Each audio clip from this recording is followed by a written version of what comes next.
안녕하세요, 여러분. 현대를 사는 루터입니다. 요즘 길을 걸으면서 사람들을 유심히 관찰해보고 있어요. 지하철에서, 카페에서, 공원에서 많은 분들이 무거운 표정을 하고 계시더라고요.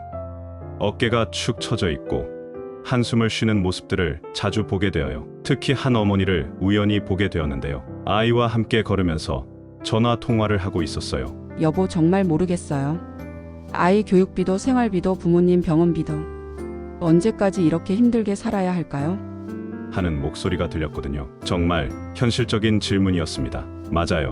이상적인 이야기만 해서는 안 되죠. 요즘 뉴스를 보면 참 마음이 무거워져요. 경제적 어려움을 겪는 가정들, 건강 악화로 고생하는 분들, 관계 문제로 힘들어하는 사람들, 현실은 참 녹록하지 않더라고요. 500년 전 제가 살던 시대도 마찬가지였어요. 전쟁, 기근, 전염병이 일상이었죠. 사람들은 내일을 알 수 없는 불안 속에서 살고 있었어요. 저 자신도 심각한 우울증과 불안증에 시달렸거든요. 그런데 그 어둠 속에서도 빛을 발견할 수 있었어요. 절망 속에서도 소망을 찾을 수 있었고요. 자, 그럼 이제 본격적으로 이야기해 볼까요? 어려운 현실 속에서도 기쁨을 잃지 않는 비밀을 함께 찾아보겠습니다. 먼저 제 이야기부터 솔직하게 나눠보겠어요. 많은 분들이 모르시는데 저는 심각한 우울증을 앓았어요. 특히 젊은 시절에는 죽음에 대한 극심한 공포와 하나님에 대한 두려움 때문에 거의 미칠 지경이었죠. 수도원에 있을 때 일이에요. 어떤 날은 하루 종일 침대에서 일어날 수 없을 정도로 절망감에 빠져 있었어요. 나는 구원받을 수 있을까?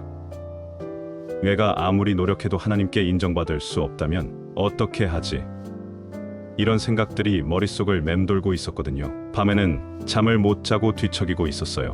낮에는 다른 수도사들 앞에서는 멀쩡한 척하려고 애쓰고 있었지만 혼자 있을 때는 절망에 빠져 있었죠. 때로는 벽을 주먹으로 치면서 울기도 했어요. 나중에 종교개혁을 시작하면서도 어려움은 계속되었어요. 교회로부터 파문당하고 황제로부터 추방령을 받고 언제든지 죽을 수 있다는 위협 속에서 살고 있었거든요. 가족들도 위험에 처할 수 있는 상황이었어요. 그런데 그런 어둠의 시간들이 오히려 저에게는 큰 선물이 되었어요. 진짜 기쁨이 무엇인지, 진짜 평안이 어디서 오는지를 배우게 되었거든요. 여러분 시대에 존 파이퍼라는 목사님이 계시더라고요. 이분이 고난과 기쁨에 대해 정말 깊이 있게 연구하셨어요. 특히 When I Don't Desire God이라는 책에서 영적 침체와 우울감을 어떻게 극복할 수 있는지 실제적인 조언을 해주셨죠. 파이퍼 목사님은 자신도 심각한 우울증을 경험했다고 고백했어요. 목회자이면서도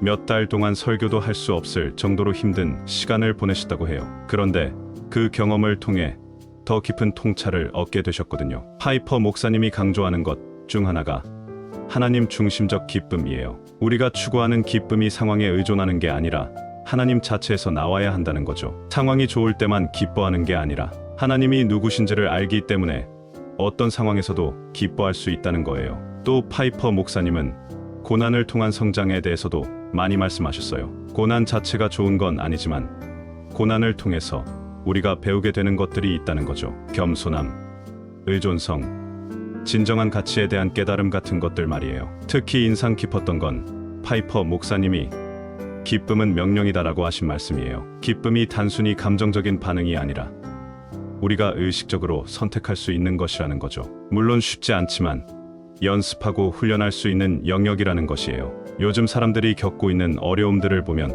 정말 다양해요. 경제적 압박, 건강 문제, 가족 갈등, 직장 스트레스, 외로움, 미래에 대한 불안, 이런 것들이 복합적으로 작용해서 사람들을 힘들게 하고 있어요. 특히 요즘 젊은 분들은 취업 문제로 많이 고민하고 계시더라고요. 열심히 공부했는데도 원하는 직장에 들어가기 어렵고 들어가더라도 경쟁이 치열해서 스트레스가 심해요. 결혼이나 내 집 마련 같은 것들도 예전보다 훨씬 어려워졌고요. 중년분들은 또 다른 어려움이 있어요. 아이들 교육비, 부모님 병원비, 노후 준비, 사방에서 돈이 나가는데 수입은 한정되어 있으니까 스트레스가 클 수밖에 없죠. 노인분들은 건강 문제와 외로움이 가장 큰 고민이더라고요. 몸이 예전 같지 않고 주변 사람들은 하나둘씩 떠나가고 자식들은 바빠서 자주 만나기도 어렵고요. 이런 현실적인 문제들을 무시하고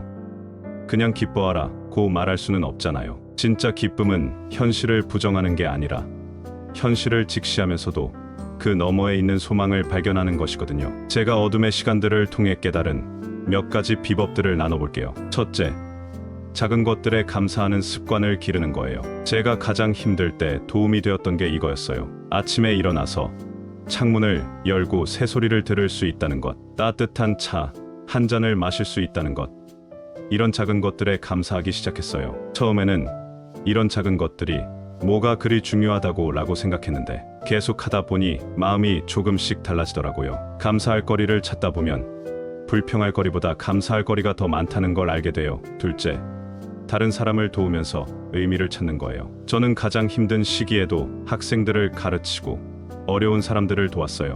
내 문제에만 집중하고 있으면 더 우울해지는데 다른 사람을 도우면서 내가 쓸모있는 사람이구나라는 걸 느낄 수 있었어요. 셋째, 음악과 자연을 적극적으로 활용했어요. 제가 음악을 정말 좋아했거든요. 어려울 때마다 악기를 연주하거나 찬송을 부르면서 마음을 달랬어요. 또 정원을 가꾸거나 산책을 하면서 자연과 교감하는 시간도 많이 가졌죠. 넷째, 좋은 친구들과 시간을 보내는 거예요. 혼자 있으면 부정적인 생각들만 계속 맴돌게 되거든요. 믿을 만한 친구들과 솔직한 대화를 나누고 함께 웃고 함께 고민하면서 위로를 받을 수 있었어요. 다섯째, 규칙적인 생활 패턴을 유지하는 거예요. 우울할 때는 아무것도 하기 싫어지는데 그럴 때일수록 기본적인 일상을 유지하려고 노력했어요. 정해진 시간에 일어나고 식사하고 운동하고 잠자리에 드는 것들 말이에요. 요즘 상황에 맞춰서 몇 가지 더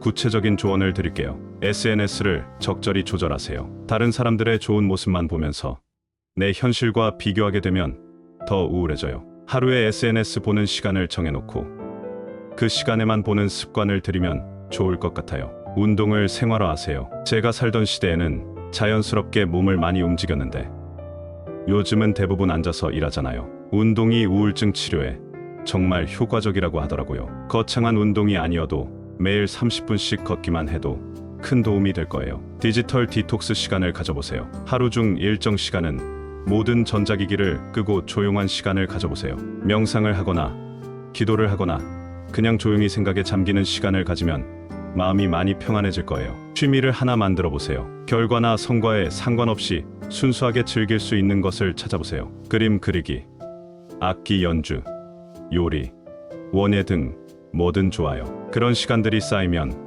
삶의 작은 기쁨들이 생겨나게 돼요. 혼자만의 노력으로는 한계가 있어요. 가족과 공동체의 도움이 정말 중요하거든요. 제가 가장 힘들 때 아내 카타리나가 큰 힘이 되어 주었어요. 카타리나는 제가 우울할 때 조용히 곁에 있어 주었어요. 괜한 위로의 말보다는 그냥 함께 있어주는 것만으로도 큰 위로가 되었거든요. 또 우리 집에는 항상 학생들이나 손님들이 머물렀어요. 혼자 있으면 부정적인 생각에 빠지기 쉬운데 다른 사람들과 함께 있으면서 자연스럽게 마음이 밝아졌어요. 요즘 가족들도 마찬가지예요. 가족 중에 힘들어하는 사람이 있으면 힘내라고 말하기보다는 그냥 곁에 있어주세요. 함께 밥을 먹고 함께 산책하고 함께 영화를 보는 것만으로도 큰 도움이 되거든요. 교회나 종교 공동체의 역할도 중요해요. 혼자서는 감당하기 어려운 문제들도 함께하면 헤쳐나갈 수 있어요. 서로 기도해주고 격려해주고 실제적인 도움을 주고받는 관계들이 필요해요. 가장 중요한 건 희망을 잃지 않는 거예요. 아무리 어려운 상황이라도 이것도 지나갈 것이다라는 믿음을 가져야 해요. 제가 종교개혁을 할 때도 정말 절망적인 순간들이 많았어요. 온 세상이 저를 적으로 돌렸고 언제 죽을지 모르는 상황이었거든요. 그런데 그럴 때마다 하나님이 시작하신 일이니까 하나님이 끝까지 책임져 주실 거야 라는 믿음으로 버텼어요. 여러분도 마찬가지예요. 지금 당장은 터널 속에 있는 것 같지만 터널의 끝에는 반드시 빛이 있어요. 그 빛을 향해 한 걸음씩 나아가면 되는 거예요. 또 중요한 건 완벽을 추구하지 않는 거예요. 항상 기뻐야 한다는 압박감을 가질 필요 없어요. 슬플 때는 슬퍼해도 되고 화날 때는 화내도 되고 우울할 때는 우울해해도 돼요. 그런 감정들도 모두 자연스러운 거니까요. 다만 그런 감정들에만 머물러 있지 말고 조금씩이라도 빠져나오려는 노력을 해보세요. 작은 변화들이 쌓이면 큰 변화가 되거든요. 제 주변에서 어려움을 극복한 분들의 이야기를 몇 개 들려드릴게요. 한 분은 사업 실패로 큰 빚을 지게 되었어요. 처음에는 정말 절망적이었는데 작은 일부터 다시 시작하면서 조금씩 회복해 나갔어요. 그 과정에서 돈보다 중요한 게 있다는 걸 깨달았다고 하더라고요. 또 다른 분은 큰 병을 얻어서 몇 년간 투병 생활을 하셨어요. 처음에는 왜 하필 나에게라는 생각만 했는데 시간이 지나면서 이 경험을 통해 다른 사람들을 도울 수 있겠구나라는 생각으로 바뀌었다고 해요. 이런 분들의 공통점은 어려움을 피하려고 하지 않고 받아들였다는 거예요. 그리고 그 어려움 속에서도 의미를 찾으려고 노력했다는 거죠. 오늘은 힘든 시간을 보내고 계신 분들과 함께 이야기를 나눠봤는데요. 핵심은 이거예요. 어려움 자체를 없앨 수는 없지만 어려움을 대하는 우리의 자세는 바꿀 수 있다는 것. 완벽한 기쁨을 추구하지 마세요. 작은 기쁨들을 모아가면서 살아가면 돼요. 혼자 견디려고 하지 말고 주변 사람들의 도움을 받으세요. 그리고 무엇보다 희망을 잃지 마세요. 여러분도 분명히 이 어려움을 극복할 수 있을 거예요. 제가 500년 전에 그랬듯이 여러분도 어둠을 뚫고 빛을 발견하게 될 거라고 믿어요. 다음 시간에는 당신이 정말 원하는 건 무엇인가라는 주제로 찾아뵐게요. 성취와 성공 너머에 있는 진짜 만족에 대해 이야기해 보려고 해요. 오늘 이야기가 조금이라도 도움이 되셨다면 구독 버튼을 눌러주세요. 함께 이런 깊은 대화를 계속 나눠가고 싶거든요. 댓글로 여러분이 어려움을 극복했던 경험이나 지금 고민하고 계신 것들도 나눠주시면 감사하겠어요. 오늘 하루는 작은 것들에 감사하며 주변 사람들에게 따뜻한 관심을 보내는 하루가 되시길 바라요. 현대를 사는 루터였습니다.